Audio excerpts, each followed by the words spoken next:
Welcome to Raji sorry creation. இன்றைக்கி என்ன பார்க்க போகிறோன்னா, ஒரு டிசைன் போட்டு முடிச்சுட்டு அந்த டிசைனோட எண்டில் வந்து எப்படி எட் நாட் போடுறது அப்படிங்கிறதான் பார்க்க போகிறோம். ஓகேங்களா? இப்போது நான் வந்து ஸ்டெம் ஸ்டிச் போட்டு முடிச்சிட்டேன். போட்டு முடிச்சுட்டு பக்கத்தில் நான் என்ன பண்ணேன், எட் நாட் பண்ணணும். எட் நாட் வந்து டிசைனை விட்டு தூரமாக இருக்கக்கூடாது, பக்கத்தில் தான் இருக்கணும். ஓகேங்களா?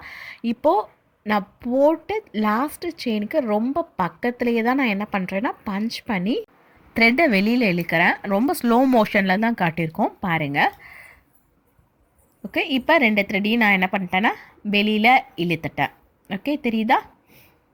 2 சரி த்ரெட் தெரியுதா? ஓகே, இப்போ நார்மலாக செயின் ஸ்டிச் எப்படி கொடுப்போமோ அதே மாதிரி தான் நான் என்ன பண்ணுறேன்னா ஒரு த்ரெட்டை வெளியில் இழுத்துட்டேன். சரிங்களா? சில பேருக்கு 2 செயினில் வந்து 2 லூப் எடுத்து எனக்கு பண்ண தெரியாது அப்படின்னு சொல்கிறவங்க என்ன பண்ணணும்னா, லாஸ்ட்டாக போட்ட செயின் இருக்குது பார்த்தீங்களா, அந்த செயினை லைட்டாக இந்த மாதிரி லிஃப்ட் பண்ணி விடுங்க. ஓகே, லிஃப்ட் பண்ணி அதை வந்து நீடில் ஹோல்ட் பண்ணிக்கிங்க. ஓகே, இப்போ நான் லிஃப்ட் பண்ணிட்டேன், ஹோல்ட் பண்ணிட்டேன். நல்லா க்ரிப் கிடச்சிருச்சு. க்ரிப் கிடச்சிருச்சுன்னு தெரியும் போது ஃபேப்ரிக் கீழே இருக்குது பார்த்தீங்களா, அந்த த்ரெட்டை மட்டும் நான் என்ன பண்ணுறேன்னா இழுக்கிறேன். மூவ் ஆகி வருதா?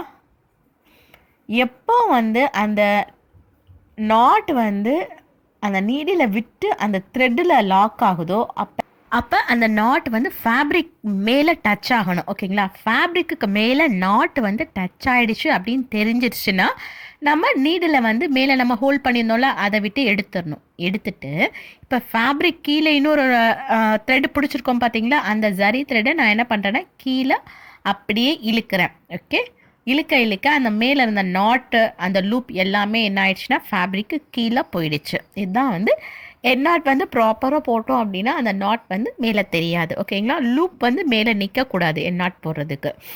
எட் நாட் போடுறதுக்கு வந்து 2 லூப் எனக்கு எடுத்து பண்ண தெரில அப்படின்னு நினைக்கிறவங்க, நான் சொன்ன மாதிரி லாஸ்ட்டு ஒரு செயின் எடுத்துகிட்டு அதுக்கு முந்தின செயினை பின்னால் கூடி நம்ம என்ன பண்ணால் லைட்டாக தூக்கி பிடிச்சிட்டு நம்ம நாட் போட்டோம்னாலும் ஈஸியாக போட்டுடலாம். இப்போ அதையே தான் நம்ம சில்க் த்ரெட்டில் பண்ண போகிறோம். ஓகேயா? பாருங்கள், இப்போது டிசைன் இதோட நமக்கு வந்து கம்ப்ளீட் ஆகிடுச்சுன்னா அதுக்கு பக்கத்தில் தான் நம்ம என்ன பண்ணால் எட் நாட் கொடுக்கணும். ஓகேயா? இப்போது எட் நாட் கொடுக்கறதுக்காக நான் என்ன பண்ணுறேன்னா இந்த இடத்துல ஒரு பஞ்ச் பண்ணி த்ரெட்டை வந்து மேலே இழுக்கிறேன். கீழே மாட்டிட்டு த்ரெட்டை வந்து வெளியில் இழுத்தாச்சு. ஓகேங்களா? ஓகே, இப்போ 2மே நம்ம கையில் இருக்குது. இப்போது அந்த 2வது நார்மல் செயின் ஸ்டிச் கொடுப்போம் பார்த்தீங்களா, அதே மாதிரி தான் இப்போ என்ன பண்ண போகிறோம் அப்படின்னா, நார்மலாக செயின் ஸ்டிச் என்ன பண்ணுவோம், அப்படியே நீடில் வந்து ரைட் அண்ட் லெஃப்ட் அப்படின்னு ரொட்டேட் பண்ணால் செயின் ஸ்டிச் வந்துடுமா, அதே மாதிரி வந்துருச்சு.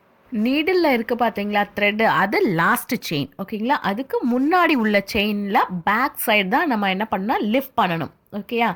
இப்போது இந்த செயினுக்கு பேக் சைடு அப்படியே நீடில் கொண்டு வரோம். ஓகேயா? நீடில் கொண்டு வந்து லைட்டாக ஹோல்ட் பண்ணிவிட்டு லைட்டாக லிஃப்ட், அந்த ஒரு க்ரிப் கிடைக்கணும் நமக்கு, அதை பிடிக்கிறோம் அப்படின்ட்டு. இன்னும் பிடிக்கலை பாருங்கள். பிடிச்சிட்டேன். பிடிச்சோன்னே எனக்கு ஒரு க்ரிப் கிடச்சிடும். ஓகேங்களா? இன்னும் கிடைக்கல. இப்போ தெரியுதா க்ரிப் கிடச்சது?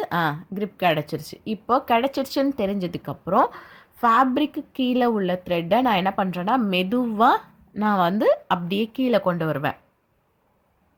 அப்படி கீழே கொண்டு வரும்போது நீடில் விட்டு அந்த முடிச்சு இருக்குது பார்த்தீங்களா, அந்த முடிச்சு நீடில் விட்டு கீழே வந்துருச்சு அப்படின்னு தெரியும் போது நான் இப்போ தூக்கி இருக்கேன் பார்த்தீங்களா நீடில், அந்த நீடில் அப்படியே கொஞ்சம் அதோட ஹைட்டை வந்து கம்மி பண்ணணும். பாருங்க, லாக் இந்த இடத்துல விழுக போது நீடில் விட்டு கீழே வந்துருச்சு. ஆனால் இன்னும் லாக் விழுகலை. லாக் இப்போ வந்து ஓரளவுக்கு விழுந்துருச்சுன்னு தெரிஞ்சதுக்கப்புறம் நான் என்ன பண்ணணும்னா அந்த ஹைட்டை வந்து கம்மி பண்ணணும். ஏன் ஹைட்டை கம்மி பண்ணணும் அப்படின்னா, ஹைட்டு ரொம்ப இருந்துச்சுன்னா லூப் வந்து மேலேயே நிற்கும், கீழே போகாது. அதனால் அந்த நீடில் பிடிச்சிருக்கேன் பார்த்தீங்களா, அந்த நீடில் அப்படியே கொஞ்சம் கீழே கொண்டு வரேன். நீடில் அப்படியே தான் கீழே கொண்டு வரேன், வேறு எந்த இடத்துலையும் மாற்றம் கொண்டு வரல. அப்படியே கீழே கொண்டு வந்துட்டு அந்த நாட் வந்து நல்லா ஃபேப்ரிக் மேலே வந்து டச் ஆகிடுச்சு அப்படின்னு தெரிஞ்ச உடனே நான் நீடில் வந்து ரிலீஸ் பண்ணிடுவேன் அந்த த்ரெட்டை.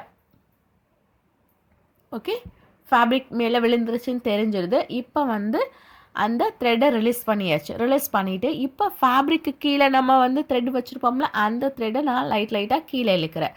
கீழே இழுத்தோன்னே நமக்கு மேலே அந்த என் நாட்டோட லூப் வந்து கீழே வந்து போயிடும்.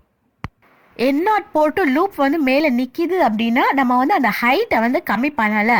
அந்த ஹைட்டை கம்மி பண்ணாதனால தான் நமக்கு வந்து லூப் மேலே நிற்கும். என்னதான் வந்து ஃபேப்ரிக் கீழே உள்ள த்ரெட்டை நம்ம பிடிச்சி இழுத்தாலும் லூப் வந்து கீழே போகாது. ஓகேங்களா? லூப் கீழே போகாததுக்கான நாட் வந்து விழுந்ததுக்கு அப்புறமும் நம்ம வந்து நீடிலில் பிடிச்சிருக்கோம்ல, அந்த த்ரெட்டோட ஹைட்டை வந்து கம்மி பண்ணாமல் இருக்கிறனால தான். ஓகே, நீங்களும் ப்ராக்டிஸ் பண்ணி பாருங்கள். இந்த வீடியோ பார்த்துட்டு நீங்களும் என் நாட் வந்து பர்ஃபெக்டாக போட்டு பாருங்கள். தேங்க்யூ. தேங்க்ஸ் ஃபார் வாட்சிங்.